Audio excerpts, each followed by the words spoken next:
हरे कृष्ण प्रभु जी। बहुत दिनों बाद देख रहा हूँ मैं आपको। आप आजकल दोपहर वाली क्लासेस ले रहे हैं।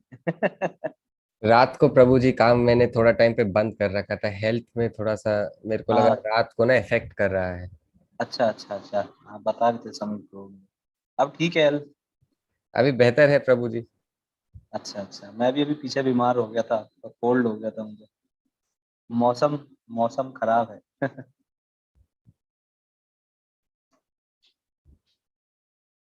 ठीक है, हम स्टार्ट करेंगे क्या? हाँ जी प्रभु जी, स्टार्ट कर सकते हरे प्लीज। कृष्णा। आप सभी भक्तों का बहुत बहुत धन्यवाद और हार्दिक स्वागत करना चाहता हूँ प्रति सप्ताह होने वाली हमारी इस श्रीमद् भगवत गीता की कक्षा में।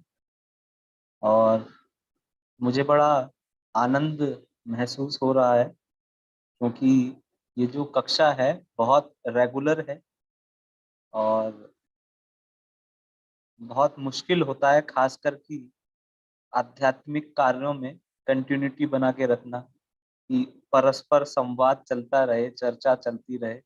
ये बहुत मुश्किल होता है, किंतु आप सभी बहुत अच्छे श्रोता हैं। इस कारण से जो ये परंपरा है, जो ये कक्षा है, ये चलती आ रही है। और आज हमारा प्रयास रहेगा कि ये जो फोर्थ चैप्टर है इसको हम कंप्लीट कर लेंगे।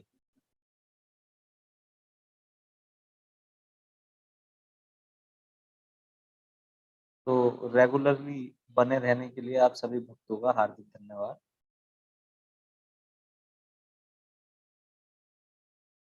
और आशा है कि हम इसको समझ भी पा रहे हैं।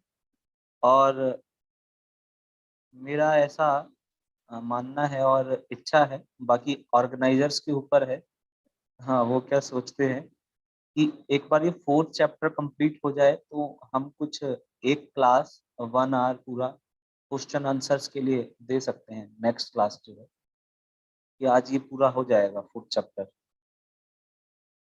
तो इन चारों चैप्टर्स में से जिस किसी को अगर कुछ क्वेश्चंस हैं तो वो उनको पूछ सकते हैं नेक्स्ट क्लास में, उस पर हम चर्चा कर लेंगे। तो हम आरंभ करेंगे। शिष्ट परंपरा है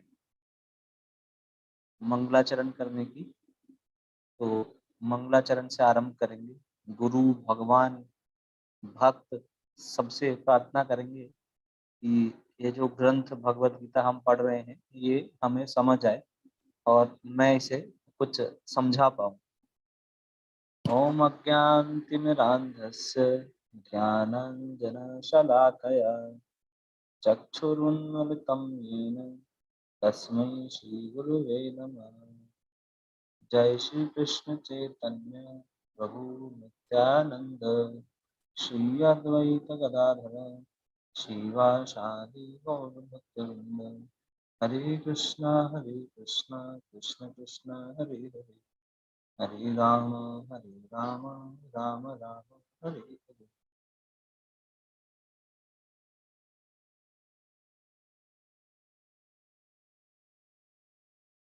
पंचतत्व मंत्र में भूल गया प्रभु। पंचतत्व मंत्र बोल गए। जय श्री कृष्ण चैतन्य। नहीं नहीं, वो लाइंस तो याद है लेकिन साइन भूल गया मैं। अच्छा। एक बार एक पंचतत्व मंत्र साइन करके दिखा दे डेफ। मिस हो गया प्रभु जी। तो उसमें फर्स्ट है श्री कृष्ण चैतन्य जय जय श्री कृष्ण चैतन्य। प्रभु नित्यानंद, नित्यानंद प्रभु। श्री अद्वैत गदाधर श्रीवास आदि गौर भक्त वृंद।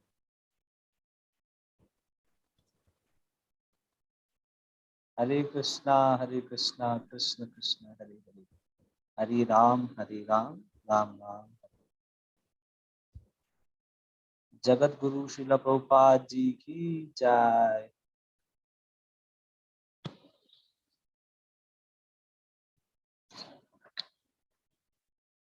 तो हम थैंक लोग यू ये प्रभु जी। 33 33 श्लोक तक हम इसको पढ़ चुके हैं पास्ट में। और ये जो अब सेक्शन है इसका 34 टू 42, ये आप इसको कंक्लूजन जैसा समझ सकते हैं। ये कंक्लूसिव श्लोकाज हैं।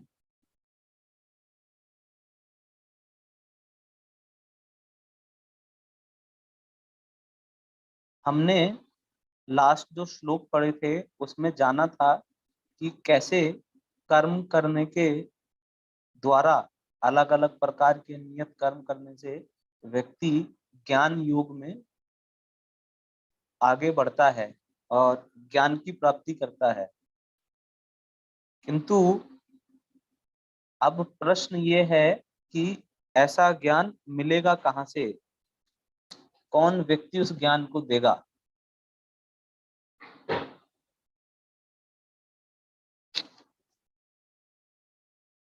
तो ज्ञान प्राप्त कहाँ से करें कि क्या करना है, क्या नहीं करना है, कैसे करना है, व्हाट इज द प्रोसेस।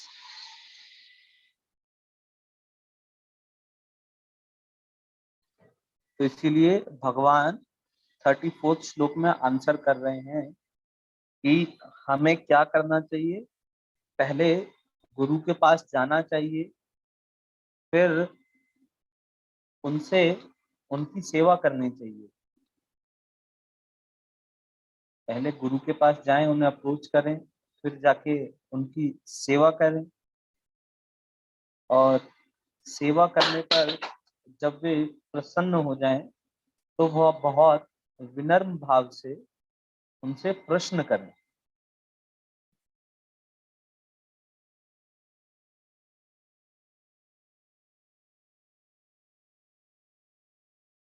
और भगवान बता रहे हैं कि तुम जब उनसे प्रश्न करोगे तो वो तुम्हें ज्ञान प्रदान करेंगे, क्योंकि वो तत्वदर्शी हैं।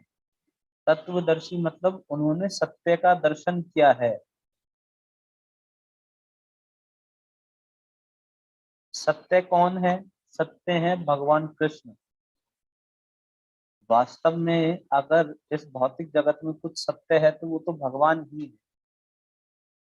हम सभी के यहाँ पे परंपरा है, सब भारतीय हैं, तो सबने देखा है कि जब किसी का शरीर पूरा हो जाता है, कोई शरीर छोड़कर आत्मा चली जाती है, तो सभी पीछे पीछे बोलते हैं राम नाम सत्य है, सत्य बोलो सत्य है, हरि का नाम सत्य है।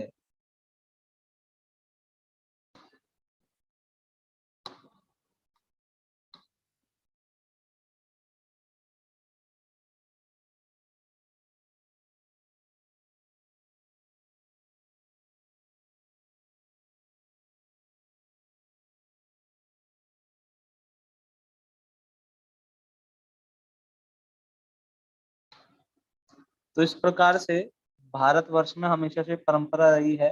सभी जानते हैं कि वास्तव में जो सत्यता है वो भगवान का नाम है, और भगवान है, भगवान के भक्त हैं, भगवान की कथा है। यही बात असल में सत्य है। बाकी सब कुछ टेम्पररी है, अशाश्वत है, कुछ समय के लिए है, लेकिन उसके बाद ओझल हो जाएगा, खत्म हो जाएगा। तो इसीलिए जो उस सत्य को जानता है, ऐसे गुरु के पास जाकर हमको इंक्वायरी करनी है। और वही व्यक्ति जिसको भगवान कह रहे हैं वो स्वरूप सिद्ध है। स्वरूप सिद्ध का मतलब है कि उसने अपने जीवन का जो उद्देश्य है उसको पहचान लिया है। वो जानता है कि मेरा जो कार्य है इस भौतिक जगत में सिर्फ और सिर्फ कृष्ण और अपने खुद के गुरु की प्रसन्नता, ये दो कार्य हैं। अगर कोई भी कभी जानना चाहता है कि गुरु की क्वालिफिकेशन क्या है, हम कैसे पता लगाएं कि ये व्यक्ति असली गुरु है और इसके पास जाके हमको ज्ञान प्राप्त करना चाहिए, तो उसके अंदर आपको कुछ फैक्टर जो है देखने पड़ेंगे। उसमें सबसे पहला तो ये है कि वो सिर्फ दो दो जो है उसके ध्येय होने चाहिए। दो वस्तुओं के लिए काम करे, दो लक्ष्यों के लिए काम करे। एक तो भगवान की प्रसन्नता और दूसरी उसके खुद के गुरु की प्रसन्नता। एक तो हमेशा वो भगवान की प्रसन्नता के लिए कार्य करता हो और दूसरा अपने गुरु की प्रसन्नता के लिए कार्य करता हो।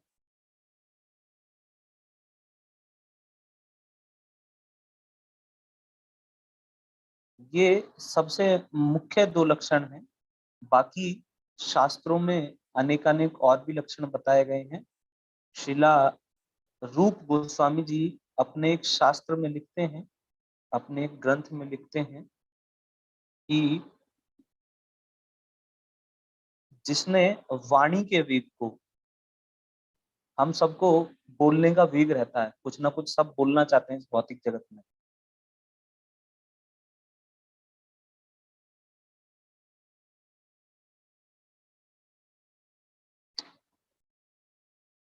इन्होंने एक ग्रंथ लिखा है और उसमें वो लिखते हैं कि जिस व्यक्ति ने 6 वेगों को, वेग वेग आप कह सकते हैं डिजायर्स, 6 डिजायर्स को जो टॉलरेट करने में समर्थ है, जो सह सकता है उन 6 डिजायर्स को, वो 6 डिजायर्स क्या हैं? पहली है वाणी का वेग। पहला है वाणी का वेग कि वो कुछ बोलना चाहता है। इस पूरे संसार में सब कुछ ना कुछ बोलना चाहते हैं, किसी से कुछ बात करना चाहते हैं। तो जिसने अपने वाणी के वेग को कंट्रोल कर लिया है, वाणी के वेग को कंट्रोल करने का मतलब ये नहीं है, टॉलरेट करने का मतलब ये नहीं है कि वो बोलना छोड़ दे, मौनी बाबा बन जाए, मौन धारण कर ले। ऐसा ऐसा मौन की संस्तुति यहाँ पर नहीं की गई है।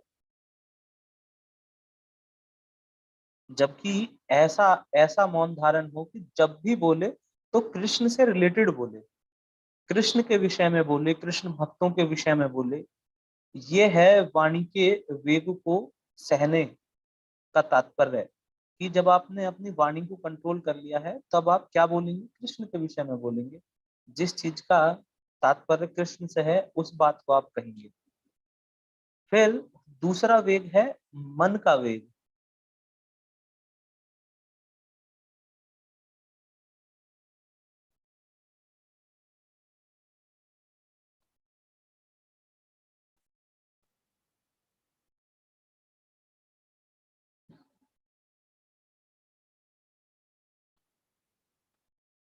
दूसरा वेग है मन का वेग। तो हमारे मन में बहुत बहुत वेव्स के जैसे डिजायर्स आती हैं, अलग अलग डिजायर आती है ना। ये कर लो, अब ये कर लो, जब पढ़ाई करनी है तो सोचते हैं जब कर लो, जब जब करना है तो सोचते हैं कहीं घूम के आ जाओ, कहीं घूमने जाते हैं तो सोचते हैं अरे जो है जॉब का काम करना है हमको। और बहुत बहुत सारी।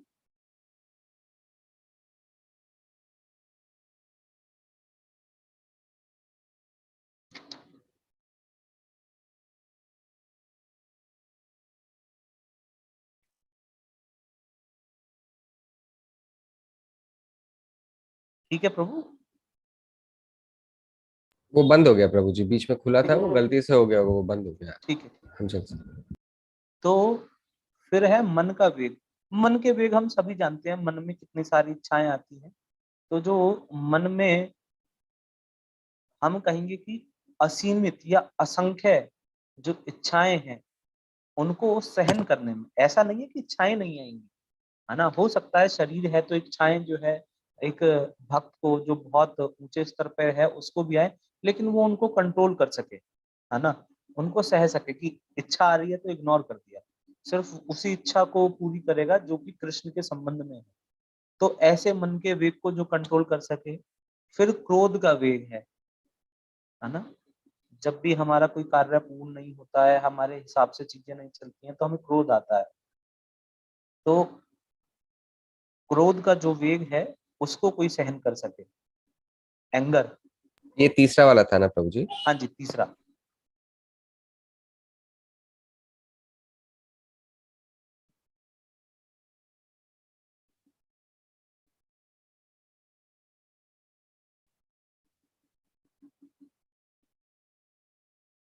और फिर चौथा वेग है जीभ का वेग।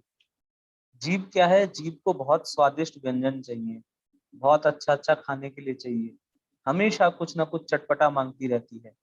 और ऐसा बताया गया है कि इंद्रियों में सबसे जो बुरी है या जो सबसे कठिन है जीतने के लिए, वो ये जीभ है।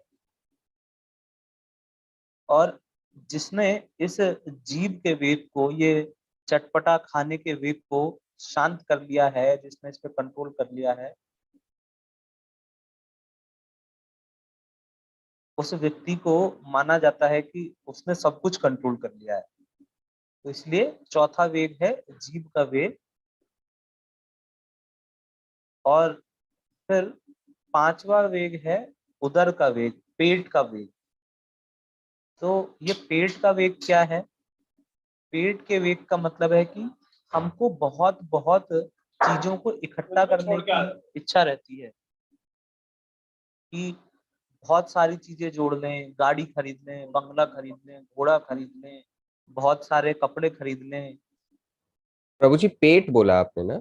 हाँ, ये पेट का वेग है। एक्चुअली पेट का मतलब है इकट्ठा करना। ऐसा बोला जाता है ना हिंदी में कि यार इसका तो पेट ही नहीं भरता है, कितने कपड़े खरीदेगा, कितना कितना जो है पैसा कमाएगा, इसका पेट नहीं भरता क्या?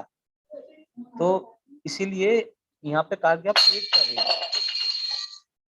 कि पेट का वेग का मतलब अधिक खाना तो है ही, लेकिन अपनी जरूरत से ज्यादा जो इकट्ठा करने की भावना है, संजोने की भावना है, कि मैं इतना पैसा कमा जाऊंगा, इतना पैसा कमा जाऊंगा कि 7 पुश्तें बैठकर खाएंगी, है ना, मेरे नाती पोते, उनको पैसा कमाने की जरूरत नहीं पड़ेगी, गेट बंद करके जाना।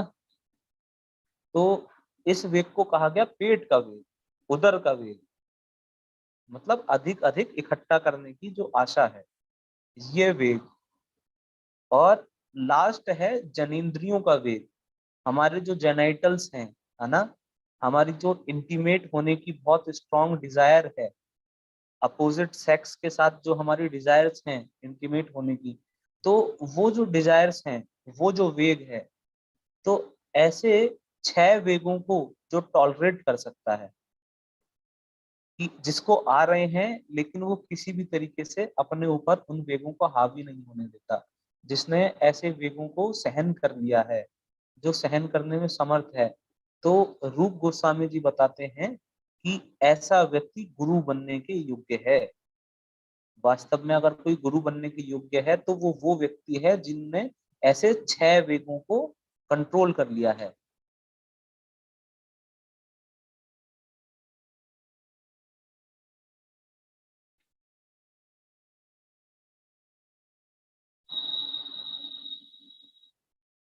तो जल्दी से रिवाइज करेंगे, 6 वेग कौन कौन से हैं? प्रभु आप लिख दीजिए। अ, वाणी का, डिजायर ऑफ स्पीच,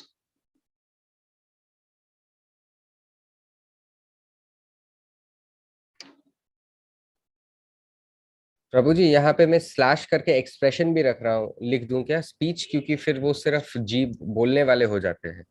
हाँ स्पीच लिख दीजिए।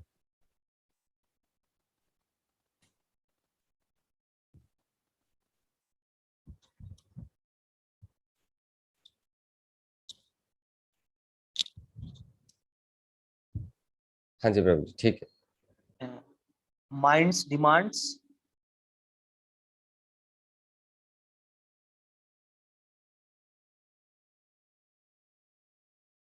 देन है आपका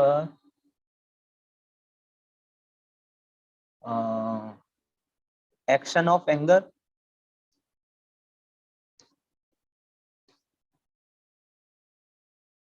अर्ज ऑफ द टंग,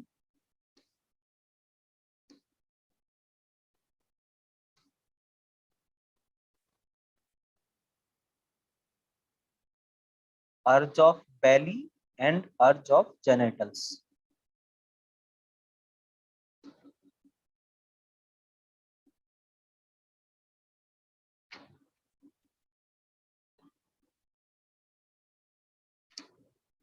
ये अर्ज ऑफ belly में लिख दीजिए, accumulate more and more wealth, this is अर्ज ऑफ belly।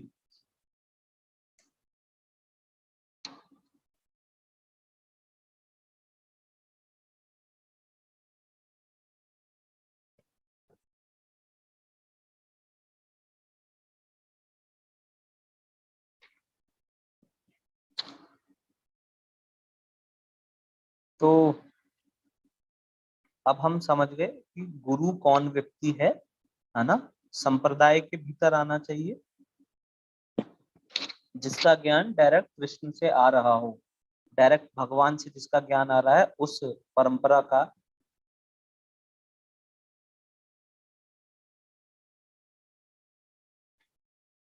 गुरु शिष्य परंपरा में जो आ रहा है, ऐसे गुरु के पास हमको जाना है। और फिर भगवान 35वें श्लोक में बता रहे हैं कि ऐसे गुरु के पास जाने से हमको क्या होगा, रिजल्ट मिलना चाहिए ना कुछ। हम सभी लोग क्या है, बहुत ऐसा क्या कहेंगे, लालची लोग हैं या अवसरवादी लोग हैं कि जब तक कुछ मिलेगा नहीं तब तक क्यों करेंगे, कुछ मिलना चाहिए ना। भाई गुरु के पास जाएंगे तो मिलेगा क्या।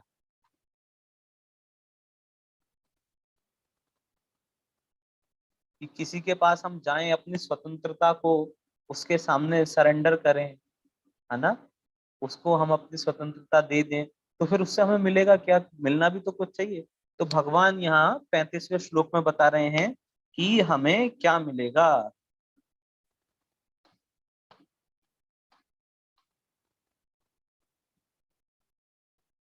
तो भगवान बता रहे हैं एक प्रभु जी, सही, कविता माता जी पूछ रही है व्हाट इज नंबर 6? वो था ना genitals, the urge of genitals.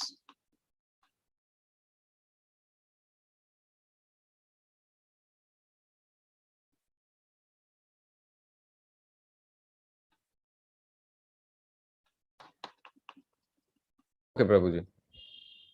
तो भगवान बता रहे हैं कि जब आप स्वरूप सिद्ध व्यक्ति के पास जाओगे, एक सच्चे गुरु के पास जाओगे,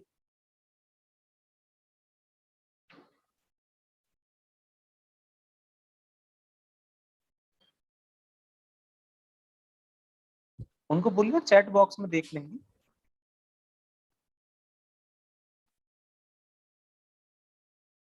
वो उन्होंने देखा नहीं माता जी, प्रभु जी। तो अभी चैट में तो रखा हुआ होगा ना, चैट बॉक्स में।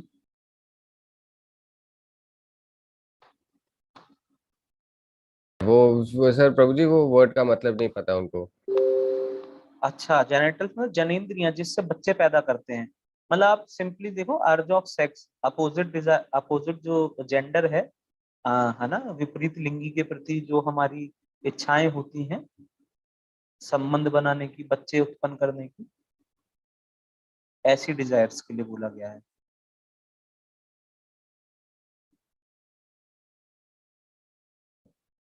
ठीक है प्रभु जी।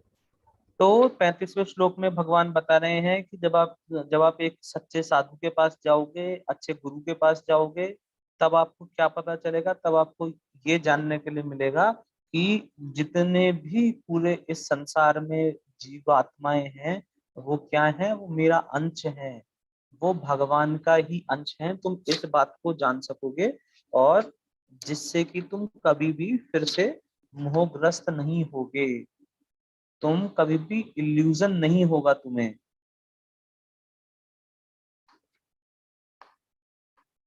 एक्चुअली जो भ्रम की स्थिति है, जो अज्ञान की स्थिति है, अज्ञान वास्तव में क्या है, क्या अज्ञान है। जब हम मंगलाचरण करते हैं और कहते हैं कि मैं अज्ञान रूपी अंधकार में उत्पन्न हुआ, तो वो ज्ञान, अज्ञान रूपी अंधकार क्या है, तो वो अज्ञान क्या है, वो अज्ञान ये है कि मैं आत्मा नहीं हूं, मैं शरीर हूं। अपने आप को शरीर मानना, ये जो भौतिक पंच महाभूतों से बनकर जो ये भौतिक शरीर है जो हमें दिखाई पड़ रहा है, अपने आप को इसे मानना कि मैं ये शरीर हूँ। और इस शरीर से जुड़े हुए सभी लोग, सभी वस्तुएं, उनमें अहमता ममता रखना, मैं और मेरे का भाव रखना, उनमें राग रखना, अटैचमेंट होना उन वस्तुओं में जो भी इस भौतिक शरीर से जुड़ी हुई है, तो वो है अज्ञान। वास्तव में यही अज्ञान है, अपने आप को शरीर मान लेना, और शरीर से जुड़े हुए जितने भी रिश्ते नाते हैं, वस्तुएं हैं, उन्हें अपना मान लेना, उनसे ममता करने लगना। और जो भी इस शरीर से नहीं है, उसको क्या मानने लगना, उसको ये मानना कि इससे द्वेष करना, ये मेरे से आगे क्यों निकल गया, जो भी हमारा रिश्तेदार नहीं है, जो भी हमारी वस्तु नहीं है, ऐसी ही हर वस्तु से द्वेष करना।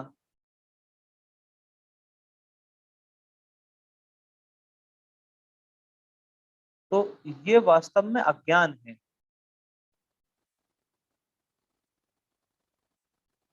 लेकिन जब हम एक स्वरूप सिद्ध व्यक्ति के पास जाते हैं, भगवान के एक शुद्ध भक्त के पास जाते हैं,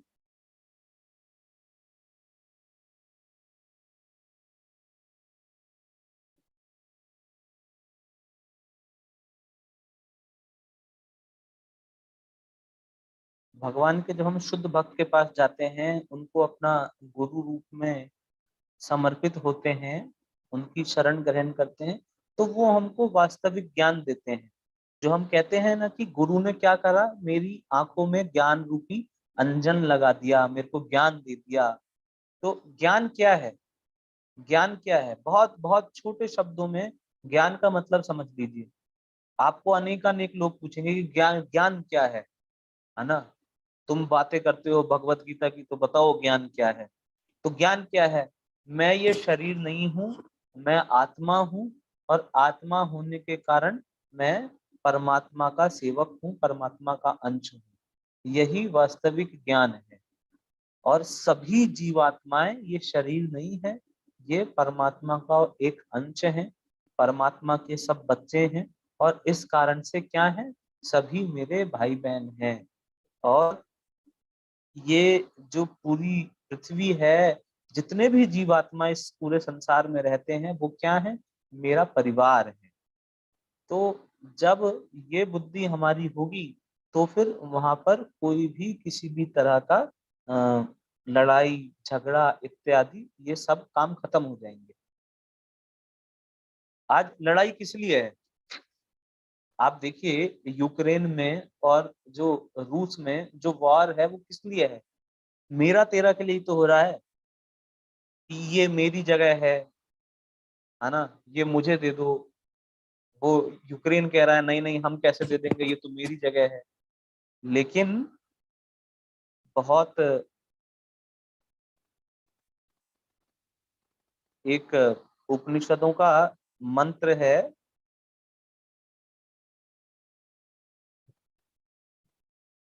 उसमें कहा गया है कि ये मेरा बंधु है और ये मेरा शत्रु है। ऐसा सोच रखने वाले जो डुअलिटी रखते हैं, दो प्रकार की वस्तुओं को सोचते हैं। एक व्यक्ति को तो सोचते हैं ये मेरा भाई है, ये मेरा सखा है, मित्र है। और दूसरे को सोचते हैं नहीं नहीं ये मेरा सखा नहीं है ना, ये मेरा मित्र नहीं है। तो वास्तव में ऐसी सोच किनकी होती है? जिनकी चेतना, जिनकी बुद्धि छोटी है, जिनके हृदय छोटे हैं, जिनको ज्ञान नहीं है, उनकी ऐसी बुद्धि होती है। लेकिन जो उदार चरित्र वाले हैं, जिनका बड़ा हृदय है ना, ब्रॉड माइंडेड है, वो क्या सोचते हैं, वसुदैव कुटुंबकम, कि ये पूरी वसुधा, पूरी पृथ्वी क्या है, मेरा परिवार है, मेरा संसार है।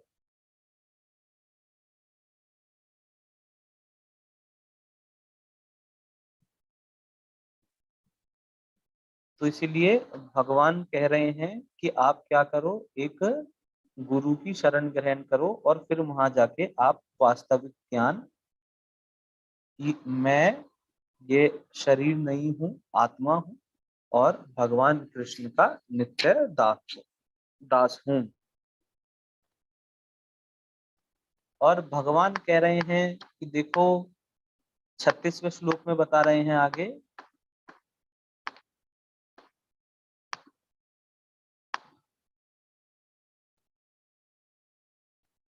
आगे 36वें श्लोक में बता रहे हैं कि अर्जुन, जब तुम इस ज्ञान को प्राप्त कर लोगे और इस ज्ञान में स्थित हो जाओगे, तब तुम अगर सभी पापियों में अगर उच्चतम भी हो जाओगे ना, सबसे सबसे श्रेष्ठ पापी भी तुम होंगे, तब भी तुमको क्या होगा, इस दुख सागर को तुम पार कर जाओगे।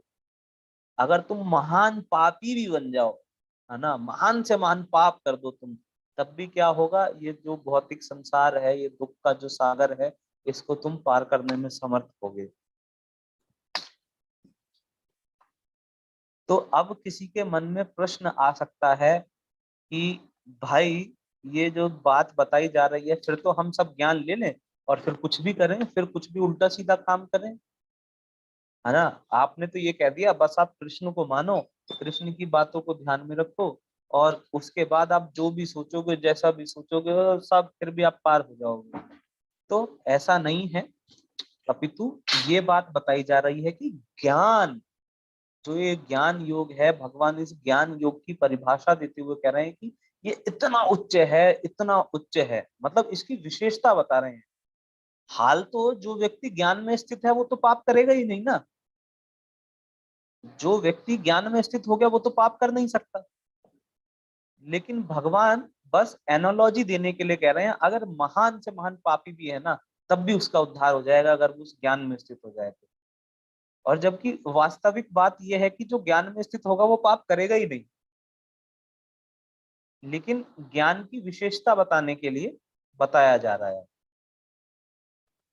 जैसे मैं आपको एक बात बताऊं, बताया जाता है, कहा जाता है कि जो हमारे देश के चीफ जस्टिस होते हैं, जो सुप्रीम कोर्ट के चीफ जस्टिस हैं, उनको कभी भी जेल नहीं हो सकती। और बहुत सारी चीजें हैं कि जो उनके साथ नहीं की जा सकती। और कई बार ऐसा कहा जाता है कि देखो, चीफ जस्टिस बनना इतनी बड़ी बात है कि अगर वो किसी का खून भी कर देना, तब भी उनको कोई जेल में बंद नहीं कर सकता, ऐसा बोलते हैं लोग। लेकिन आपको ये बात, प्रभु जी सॉरी, ये लास्ट वाला नहीं समझ में आया, इसका पहले वाला मिस कर दिया। हाँ, चीफ जस्टिस जो है, अगर वो किसी का खून भी कर दें, है ना, किसी को मार भी दें, तब भी आप उनको जेल में नहीं बंद कर सकते। जो सुप्रीम कोर्ट के चीफ जस्टिस एक बार बन जाता है व्यक्ति, वो जीवन में कभी भी आप उसको जेल में नहीं डाल सकते। जैसे आप भारत के जो राष्ट्रपति हैं, उनको भी कभी जेल में बंद नहीं कर सकते। जो व्यक्ति एक बार राष्ट्रपति बन गया, उसको आप कभी जेल में नहीं बंद कर सकते।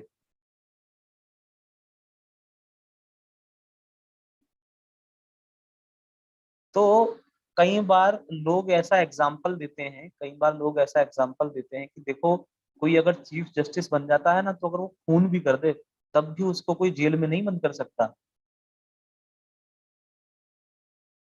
लेकिन वास्तविक बात तो ये है कि जो उच्चतम न्यायालय, जो सुप्रीम कोर्ट है, उसका चीफ जस्टिस बन जाएगा, वो क्यों किसी का खून करेगा? वो तो किसी का खून करेगा नहीं, वो कोई गलत कार्य करेगा ही नहीं, क्योंकि वो इतना एजुकेटेड व्यक्ति है कि उसको ये सब करने की आवश्यकता नहीं है, और तभी तो वो चीफ जस्टिस बना है। लेकिन उसकी पोस्ट का मान देने के लिए, उसके उसके जो है सम्मान में ये बात कही जा रही है। इसी प्रकार से भगवान ज्ञान के सम्मान में ये बात कह रहे हैं कि अगर कोई ज्ञान में स्थित हो जाए, इस बात को समझ ले कि मैं शरीर नहीं हूँ, मैं आत्मा हूँ, भगवान का सेवक हूँ, और जितने भी ये जीव जंतु हैं, ये सभी क्या हैं? मेरे भाई बंधु हैं। ये भगवान का अंश होने के कारण मेरे भाई बंधु हैं। तो जब ऐसी बुद्धि उस व्यक्ति की हो जाएगी, तो वो क्या होगा, इस दुख का जो सागर है, इसको पार कर जाएगा। और भगवान बता रहे हैं फिर 37 श्लोक में कि जो व्यक्ति, जिस प्रकार से अग्नि में जो भी कुछ डाला जाए, अग्नि में घी डालिए, पेट्रोल डालिए, कुछ भी आप डालिए, तो सब कुछ भस्म कर देती है। इसी प्रकार से ज्ञान रूपी जो अग्नि है, उसमें क्या होता है, सारे कर्म भस्म हो जाते हैं, जितने भी आपके पाप हैं वो सब उसके अंदर खत्म हो जाएंगे। और ज्ञान, कौन सा ज्ञान?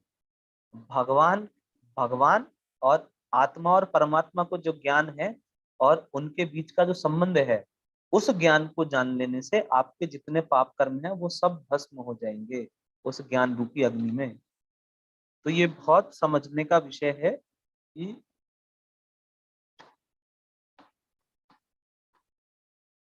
छोटू पानी लाना।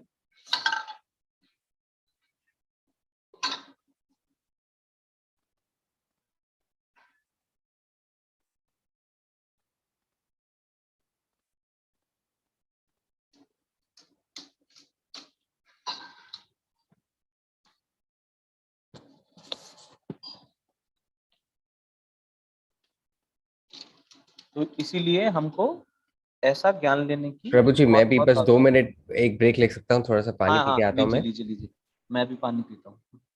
ठीक है, हरे कृष्ण। सब कीर्तन कीर्तन करेंगे।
हरे कृष्णा प्रभु, वेलकम बैक।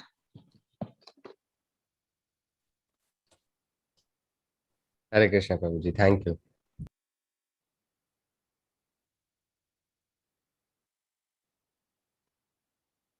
तो 37वें श्लोक में भगवान ने बताया,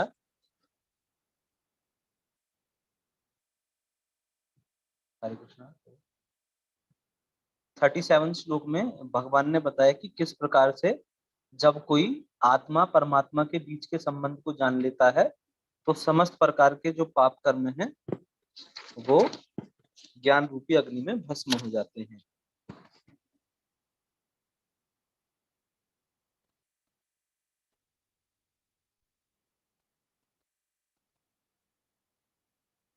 और भगवान 38 श्लोक में बता रहे हैं कि वास्तव में दिव्य ज्ञान के समान कुछ भी ऊंचा और पवित्र नहीं है। भगवान ऐसा बता रहे हैं, जो ज्ञान है आत्मा और परमात्मा का जो ज्ञान है, इसके समान कुछ भी नहीं है। ये बहुत बहुत हाई है। सभी प्रकार का जो हम देखते हैं स्पिरिचुअल साइंस है, आध्यात्मिक विज्ञान है, उसका जो निष्कर्ष है वो ये दिव्य ज्ञान ही है। और जो व्यक्ति जो व्यक्ति भक्ति में सिद्ध हो जाता है, भक्ति करता रहता है, वो अंततः इस ज्ञान को अपने अंदर में इसका आस्वादन करता है। भक्ति करने से स्वतः ही, भगवान का नाम स्मरण करने से, भगवान के विषय में सुनने से, भगवान द्वारा दिए गए उपदेश को सुनने से, जो भगवत गीता है, श्री भगवान श्री कृष्ण के द्वारा दिया गया उपदेश है, इसको सुनने मात्र से क्या होगा, ये जो भक्ति की क्रिया है ये आरंभ हो जाती है। और फिर क्या होता है, व्यक्ति व्यक्ति अपने अंदर, अपने भीतर में इस ज्ञान का आस्वादन करता है। असल में भगवान बता रहे हैं, जो ऐसा ज्ञान है परमात्मा विषयक जो ज्ञान है, जो परमात्मा और आत्मा के विषय में जो ज्ञान देता है, ये बहुत मधुर है, तभी तभी तो कोई इसका आस्वादन करेगा, है ना। और वास्तव में भगवान इसको बता रहे हैं कि फल है, परिपक्व फल, सभी प्रकार का जो योग है उसका फल है ये जो ट्रांसेंडेंटल नॉलेज है सभी प्रकार के योगों का फल है। वास्तव में हम जितने भी योग कर रहे हैं, कर्म योग है, ज्ञान योग है, भक्ति योग है, ये इसीलिए किया जा रहा है कि जो भगवान के साथ हमारा संबंध है, जिसको हम भुला चुके हैं, उस संबंध को दोबारा से पुनः स्थापित किया जा सके। यही सभी युगों का ध्येय है। यथा तथा जिस प्रकार से हो सके भगवत जो प्रेम है उसकी प्राप्ति करना और भगवान के धाम को वापस लौट के जाना, यही सभी योगों का ध्येय है। भगवान यहाँ पे ये बात बता रहे हैं। और अब भगवान 39 श्लोक में बता रहे हैं कि कौन व्यक्ति इस नॉलेज को प्राप्त कर सकता है ना। अभी तो हमने सुना था कि किससे नॉलेज प्राप्त करनी है, और अपना अपने बारे में भी तो पता होना चाहिए कि हमको क्या बनना है ना। हम किस प्रकार से नॉलेज प्राप्त कर सकेंगे। जैसे अभी गर्मियां हैं तो बहुत सारे लोग पानी बांटते हैं, है ना, या दूध बांटते हैं, ठंडा दूध बांटते हैं, उसमें कुछ सुगंधित पदार्थ मिलाकर, है ना। तो लोग ऐसा बांटते हैं, ठंडाई बांटते हैं, जिससे कि गर्मी में लोग कुछ पी सकें, कुछ शीतल पदार्थ पी सकें। लेकिन आप अगर चाहते हैं उस पदार्थ को घर लेके जाना, तो आपको क्या चाहिए, उसके लिए पात्र चाहिए ना। कुछ आपको बोतल या कुछ भी ऐसा बर्तन जिसमें आप उस पेय को घर पे लेके जा सकें, वो आपको चाहिए। इसी प्रकार से आप जब गुरु के पास जाएंगे या किसी भी समर्थ व्यक्ति के पास जाएंगे जो आपको ज्ञान दे सकता है, तो आपके अंदर भी तो पात्रता होनी चाहिए ना। आपके पास वो गुण होने चाहिए जो उस नॉलेज को एक्वायर कर सके। नहीं तो आप सुनेंगे और आप आ जाएंगे, कोई फर्क नहीं पड़ता। तो 39 श्लोक में भगवान बता रहे हैं कि व्यक्ति के पास क्या क्या होना चाहिए। तो सबसे पहला जो लक्षण है वो दिव्य ज्ञान प्राप्त करने का 39 श्लोक में बता रहे हैं भगवान कि व्यक्ति को फेथफुल होना चाहिए, श्रद्धालु होना चाहिए, है ना। श्रद्धा रखनी चाहिए गुरु की वाणी में, शास्त्रों की वाणी में उसकी अटूट श्रद्धा हो। तो सबसे पहला लक्षण है आप श्रद्धा रखिए, क्योंकि ये जितना भी सब्जेक्ट मैटर है जो आपको बताया जा रहा है, जो भी विषय आपको बताया जा रहा है, ये ऐसा है कि इन भौतिक इंद्रियों द्वारा अनुभव करने की वस्तु है नहीं, है ना। इन भौतिक इंद्रियों से तो अनुभव नहीं किया जा सकता, ये तो भौतिक है। और हम आध्यात्मिक ज्ञान की बात कर रहे हैं। जिस प्रकार से आंख के द्वारा किसी सुगंध को सूंघा नहीं जा सकता, इसी प्रकार से ये आध्यात्मिक ज्ञान भी क्या है, इन भौतिक इंद्रियों का विषय नहीं है। आप भौतिक इंद्रियों द्वारा इस आध्यात्मिक ज्ञान को जो है अनुभव नहीं कर सकते। तो इसीलिए सबसे पहली जो वस्तु है जो आपके भीतर होनी चाहिए वो है श्रद्धा। भगवान की वाणी में श्रद्धा, गुरु की वाणी में श्रद्धा, शास्त्रों के जो उपदेश है उसमें श्रद्धा कि नहीं, गुरु कह रहे हैं, शास्त्र कह रहे हैं, तो अवश्य ही ये बात सत्य है। हो सकता है अभी मेरी समझ में नहीं आ रही है, मैं इस बात को नहीं समझ पा रहा हूँ, लेकिन अगर शास्त्र कह रहे हैं, गुरु कह रहे हैं, तो अवश्य ही ये बात सत्य है। तो ये श्रद्धा सबसे पहला एक व्यक्ति में होनी चाहिए। और दूसरा कि वो समर्पित हो, डेडिकेटेड हो, है ना। अपना अपना जीवन इस पथ के लिए जो है समर्पित करने को तैयार हो। ऐसा ना बोले अरे मेरा तो अपना पर्सनल लाइफ है ना, बीवी है, बच्चे हैं, समाज है, मैं कैसे इस दिव्य ज्ञान को प्राप्त कर पाऊंगा। ये तो मेरे लिए है ही नहीं, ये तो प्रैक्टिकल नहीं है, मुझे तो जॉब पे जाना है, मुझे तो बिजनेस पे जाना है। तो उस व्यक्ति के लिए नहीं है। इसलिए भगवान कह रहे हैं डेडिकेटेड होना चाहिए ऐसा व्यक्ति। और तीसरा सबसे बड़ा लक्षण है सेंस कंट्रोल, कि इंद्रियों पे उसका नियंत्रण हो। अब आप कहेंगे कि इंद्रियों पे नियंत्रण होना तो बहुत मुश्किल बात है, ये तो बड़े बड़े योगी ध्यानी लोगों का भी नहीं होता है ना, बहुत ऊपर बढ़ने पर भी नहीं होता है, लेकिन कम से कम उसकी इच्छा तो हो कि मेरी इंद्रियां जो है नियंत्रित हो, इंद्रियों को नियंत्रित करने की उसकी इच्छा हो, और कम से कम उसने प्रयास चालू कर दिया हो, प्रयास आरंभ कर दिया हो, चाहे विफल हो जाए, है ना। जैसे किसी को रसगुल्ला खाना बहुत पसंद है, और वो आज से मन में बनाए कि नहीं भाई देखो, रसगुल्ला खाने से मेरी जो मानसिक स्थिति है वो खराब हो रही है ना। मैं बहुत रसगुल्ला खाता हूँ, फिर मुझे नींद आती है, फिर मैं लेट उठता हूँ, फिर भगवान का नाम नहीं ले पाता हूँ, इस तरह से मेरा जो आध्यात्मिक जीवन है वो खराब हो रहा है, और आज से मैं रसगुल्ला नहीं खाऊंगा, आज से मैं रसगुल्ला नहीं खाऊंगा। तो हो सकता है वो 3 दिन ना खाए, 4 दिन ना खाए, या 1 महीना ना खाए, लेकिन फिर एक दिन उसकी इतनी तीव्र इच्छा है कि उसने फिर से रसगुल्ला खा लिया, है ना, फिर से खा लिया उसने रसगुल्ला। लेकिन ऐसे रसगुल्ला खाने में कोई समस्या नहीं है, क्योंकि उसने 1 महीना तो कंट्रोल किया ना, फिर दोबारा से वो कंट्रोल करना आरंभ करेगा। ऐसा भगवान आगे बता रहे हैं, ये कोई मैं अपनी अपनी फिलॉसफी आपको नहीं बता रहा हूँ, भगवान ही जो आगे अध्याय आने वाला है, ये 5वां अध्याय 6ठा अध्याय, उसमें भगवान ही बताएंगे कि अभ्यास के द्वारा, है ना, अभ्यास करने से, आपने सुना होगा प्रैक्टिस मेक्स मैन परफेक्ट, कि अभ्यास के द्वारा कोई भी व्यक्ति क्या हो जाता है, परफेक्ट बनता है।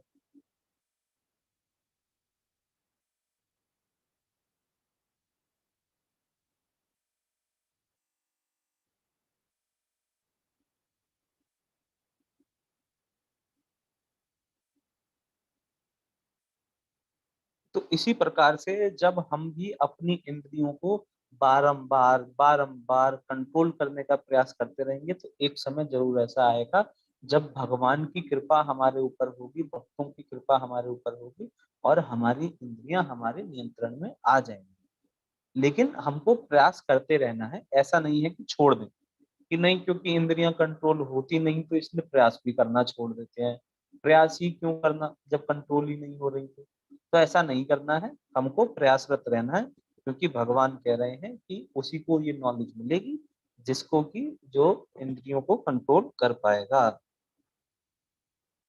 और फिर भगवान बता रहे हैं आगे के श्लोकों में, जिसको ये ज्ञान नहीं मिलता है, या जो इस ज्ञान पे श्रद्धा नहीं रखता, उसका क्या होगा। तो भगवान 40वें श्लोक में बता रहे हैं, 40 श्लोक में, कि जिस व्यक्ति को श्रद्धा नहीं है, जिसकी श्रद्धा कमजोर है, या जो बिल्कुल भी श्रद्धा नहीं है, जिसको शास्त्रों के वाक्यों में संदेह करता है, वो इस ज्ञान को प्राप्त नहीं कर पाता, उनकी बुद्धि कभी भी भगवान में नहीं लग पाती, अपितु वो नीचे गिर जाते हैं। और भगवान कह रहे हैं जिसको संशय है ना, जो हमेशा डाउट करता है, ना तो उसको इस जगत में कोई सुख मिलता, और ना उसको किसी दूसरे जगत में कोई सुख मिलता, क्योंकि वो तो हर जगह अब सिर्फ संशय करता ही ढूंढता है, संशय करता रहता है हर वस्तु में, तो इसलिए उसको कोई भी सुख किसी भी प्रकार का नहीं मिलता है। और फिर भगवान बता रहे हैं 41 श्लोक में, 41वें श्लोक में, कि जो भी अपने सभी कर्म के फलों का त्याग करते हुए भक्ति करता है, अपने सारे जो कर्म हैं उनका फल, जैसे आप जॉब पे जाते हो, उससे आपको रुपया पैसा मिलता है, लेकिन उसको त्याग करना, उसका त्याग का मतलब क्या है, कुछ तो उसको डोनेट कर देना, यथासंभव जितना हो सकता है उसको डोनेट कर देना उस पैसे को।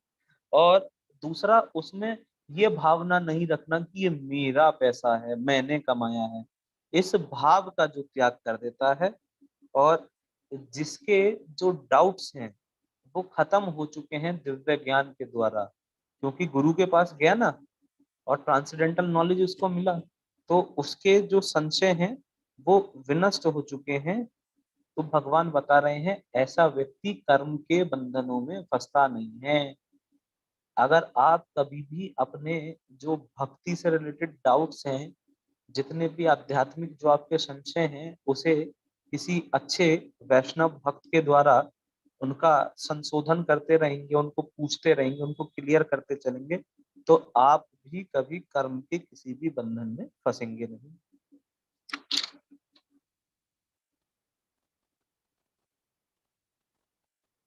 और इसलिए भगवान अब आखिरी श्लोक में 42nd जो श्लोक है, 42वां श्लोक, उसमें कहते हैं कि भाई अर्जुन, इसीलिए अब तुमको दिव्य ज्ञान मिल चुका है, अब तुम क्या करो, खड़े हो जाओ, और जो तुमने पहले अध्याय में इतने सारे मेरे से प्रश्न पूछे थे, है ऐसा करूंगा तो ऐसा हो जाएगा, वैसा करूंगा तो वैसा हो जाएगा, ये होगा वो होगा, तो भगवान कह रहे हैं इन सारे कंफ्यूजन्स को क्या करो, इस ट्रांसेंडेंटल नॉलेज, इस दिव्य ज्ञान के माध्यम से काट डालो और खड़े हो जाओ और युद्ध करो। तो यहाँ पर ये श्रीमद् भगवत गीता के चौथे अध्याय का भक्ति वेदांत तात्पर्य पूरे हुए। हरे कृष्णा। जगत गुरु श्रील प्रभुपाद की जय। ये श्रील प्रभुपाद जी की बड़ी विशेष कृपा है हम लोगों पे, जो इतना सरल शब्दों में ये भगवत गीता जैसे क्लिष्ट शास्त्र को हम लोगों को समझाया है। बड़े बड़े योगी मुनि ध्यानी तपस्वी इस भगवत गीता को समझ नहीं पाए, लेकिन शिला प्रभुपाद जी ने कृपा करके आचार्यों की टीकाओं से और बहुत सारा इसमें ध्यान लगा के हम कलयुगी जीवों के लिए इसके जो परपट्स दिए हैं, तात्पर्य दिए हैं, वो बहुत बहुत ज्यादा महत्वपूर्ण है। तो आप सबसे निवेदन है कि आप भी कभी समय मिले तो अपने आप से भी भगवत गीता ग्रंथ को यथासंभव जितना पढ़ा जा सके पढ़ने का प्रयास करें। हरे कृष्ण। किसी का कोई डाउट्स है, टीका टिप्पणी है, कुछ बताना चाहते हैं तो कृपया करके, हमारे पास कुछ समय है, बता दें।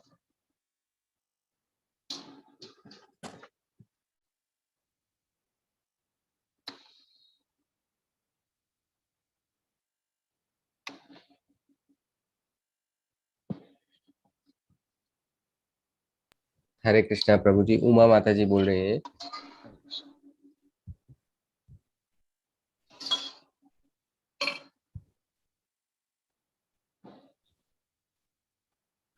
चौथे अध्याय के 24वें श्लोक में प्रभु जी।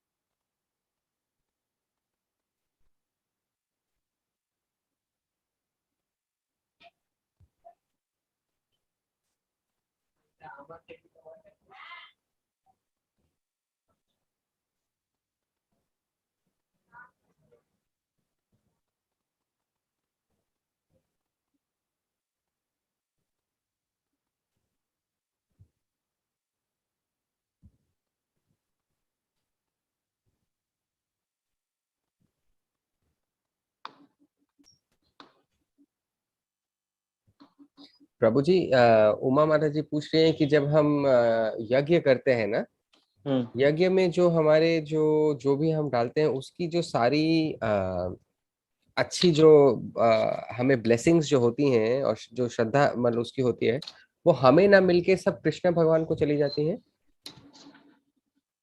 नहीं, वो हमें ही मिलती हैं, जो यज्ञ कर रहा है वो उसे ही मिलती हैं, लेकिन हम उस फल को लेना नहीं चाहते। मिलेंगी हमें ही, है ना। जैसे एक पुत्र कुछ रुपए कमा के लाता है, तो अपनी, जैसे आज मदर्स डे है, तो कोई अपनी माता को कुछ गिफ्ट देगा, तो माता को उसकी आवश्यकता नहीं है ना। और माता का ये भाव भी नहीं है कि पुत्र उसको कुछ लाके दे, है ना। माता का या पिता का ये भाव नहीं है कि पुत्र उनको कुछ लाके दे, लेकिन क्योंकि पुत्र ने दिया है तो वो उसको रख लेते हैं और पुत्र का प्रेम मानकर उसका उपयोग कर लेते हैं। इसी प्रकार से जब हम यज्ञ करते हैं या हम भगवान का नाम ले रहे हैं, जो भी वस्तु है, जिस भी प्रकार से, जिस भी साधन से हमको कुछ भौतिक भोग उपलब्ध हो रहा है, हमको कुछ भौतिक भोग उपलब्ध हो रहा है, तो हमको लेकिन ऐसा नहीं करना है। हमको वो, हम भोग तो कर लेंगे, है ना। जो हमको मिला है, भगवान ने अच्छा घर दिया, है ना, अच्छा रूप दिया, अच्छा पैसा दिया, या अच्छा पुत्र दिया, पति दिया, परिवार दिया, जो भी अच्छा दिया, हम उसके साथ रहेंगे सुख से।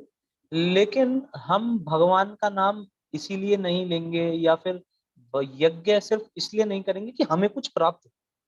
हमारा जो भाव है, हमारा भाव ये रहना चाहिए कि मुझे कुछ नहीं चाहिए, मैं जो कर रहा हूँ कृष्ण की प्रसन्नता के लिए कर रहा हूँ। अब भगवान उसमें हम पे प्रसन्न होके हमको अच्छे से रखना चाह रहे हैं, कुछ शारीरिक भोग भी हमको देना चाह रहे हैं, तो ठीक है।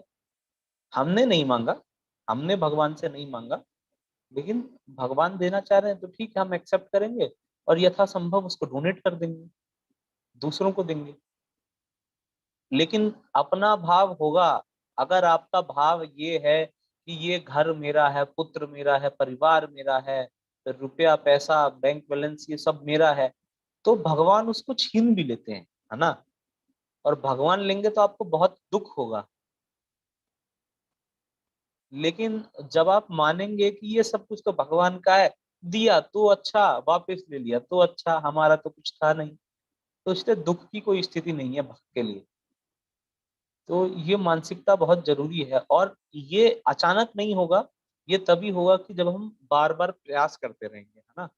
हमको हमको क्या करना चाहिए सभी को यहाँ पे, क्योंकि सभी गृहस्थ हैं, और जैसे भी जिसकी जिसकी पॉकेट अलाउ करती है, सबको कुछ डोनेट करना चाहिए। कुछ डोनेशन जो है सबको करना चाहिए किसी ना किसी रूप में, है ना। और कहीं भी कीजिए, आपके आसपास में कोई मंदिर है वहां कीजिए, कोई गरीब है वहां कीजिए, किसी की बच्ची की शादी है वहां कीजिए। तो उससे क्या होगा, ये भाव नहीं आएगा कि ये मेरा है ना। ये दिल से लगा के रखने का भाव चला जाएगा। और अगर किसी के पास पैसे नहीं है, किसी के पास पैसे नहीं है, कोई ऐसा सोचे कि प्रभु जी मैं तो गरीब हूँ, मैं तो कैसे दूंगा या दूंगी, तो वो क्या करे, कम से कम पानी पिला दे। पानी तो सब कोई पिला सकता है ना। पानी तो मुफ्त है कम से कम अभी भारत में, तो पानी पिला दीजिए आप लोगों को, पानी फ्री है। तो लेकिन हमारे हाथ से कुछ दान होता रहना चाहिए।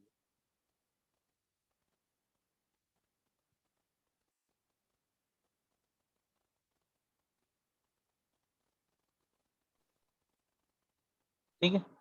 हरे कृष्ण।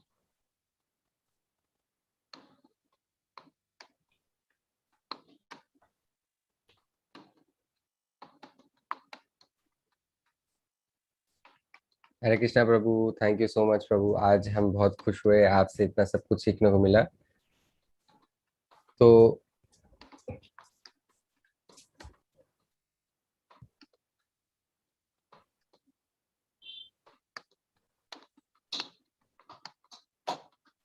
चैप्टर 4, श्लोक 36 प्रभु जी। हम्म। So like you said, Supreme Court, the judge, even if they murder कर दे, कुछ कर दे, तो ऐसा रूल होता है कि उसको हम जेल नहीं करते हैं। अ, पाकिस्तान में क्या ऐसा है? पाकिस्तान में ऐसा रूल होगा क्या कि अगर चीफ जस्टिस वहां के ऐसा कुछ करते हैं कि उनको जेल नहीं करेंगे? मैंने मैंने मतलब अलग पढ़ा जगह नहीं। में हाँ, मैंने पढ़ा नहीं है उसके बारे में, ये मैंने बचपन में पढ़ा था। इंडिया में तो ऐसा, मैंने बचपन में जब मैं स्कूल में पढ़ता था तो पढ़ा था, तो मुझे याद है कि ऐसा होता है। तो पाकिस्तान के विषय में मैंने नहीं पढ़ा। वहां तो मुझे लगता है पाकिस्तान में तो वैसे भी कोई कुछ भी करता है तो कौन कुछ पूछता है वहाँ।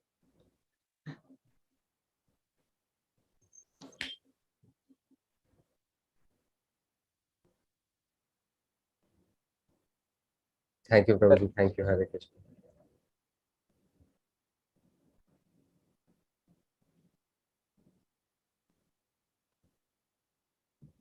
हरे कृष्ण प्रभु जी, नंदिनी माता जी है यहाँ पे। श्लोक चौथा अध्याय, 14th श्लोक प्रभु जी, 41st,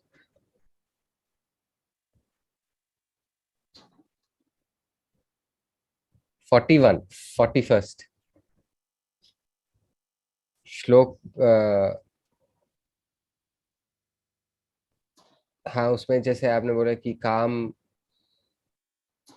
कुछ भी करें या जो भी हम करें, उसमें हम कृष्ण जी के लिए ही करें।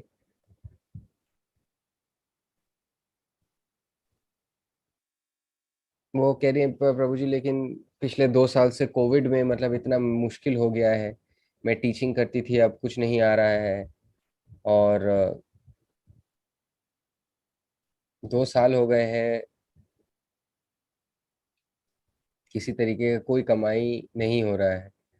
तो यहाँ पे कृष्ण भगवान मेरी मतलब किसी तरीके से कोई मदद तो नहीं हो पा रही है। पानी पिला सकते हैं वो दूसरे लोगों को ना। अब बताया था ऐसा।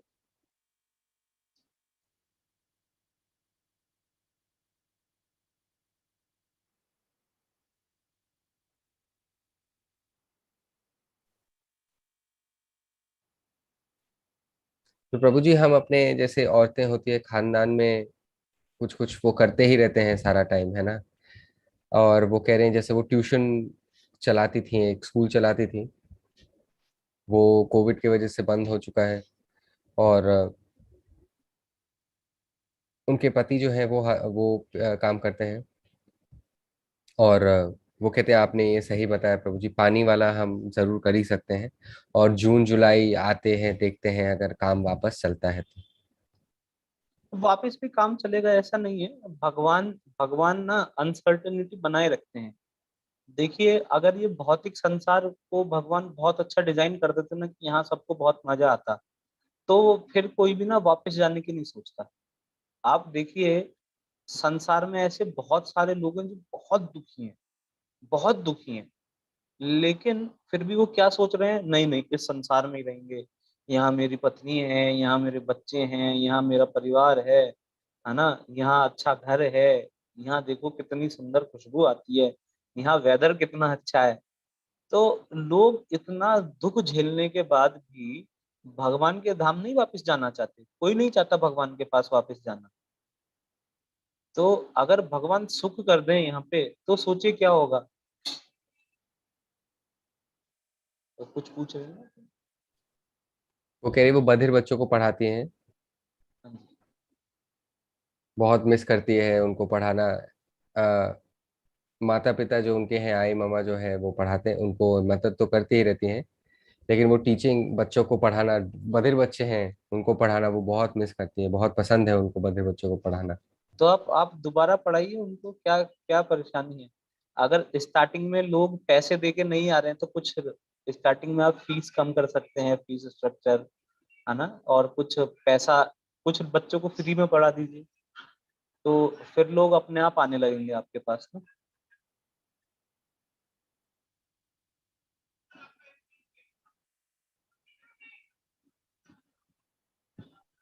हरे कृष्णा प्रभु जी, हरे कृष्णा, थैंक अरे, यू।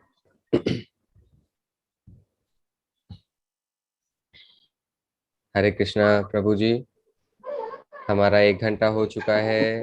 और इसी के साथ आप जानते ही हैं कि एक इंटरप्रेटर्स जो हमारे साथ काम करते हैं, 1 घंटा का ही सेशन होता है, बाकी जो हमारे सवाल हैं आज के लिए हमें होल्ड करने पड़ेंगे। थैंक यू प्रेम निकेतन प्रभु जी। आज हमने चौथा अध्याय खत्म कर दिया हम सभी के साथ, बहुत अच्छे से आपने सिखाया हम सभी को। बहुत उत्सुक है हम अध्याय 5वां जो शुरू होगा उसके लिए। आपका बहुत बहुत शुक्रिया, और दुभाषी का भी बहुत बहुत शुक्रिया। आज फिर हम मीटिंग खत्म करेंगे, लेकिन एक बार फिर हरे कृष्ण महामंत्र एक बार कर लें साथ में। ठीक है। हरे कृष्णा, हरे कृष्णा, कृष्णा कृष्णा, हरे हरे, हरे राम, हरे राम, राम राम, हरे हरे। जगत गुरु शिला प्रभुपाद की जय। हरे कृष्णा। धन्यवाद सभी भक्तों का। Thank you Saurabh Prabhu. Hare Krishna.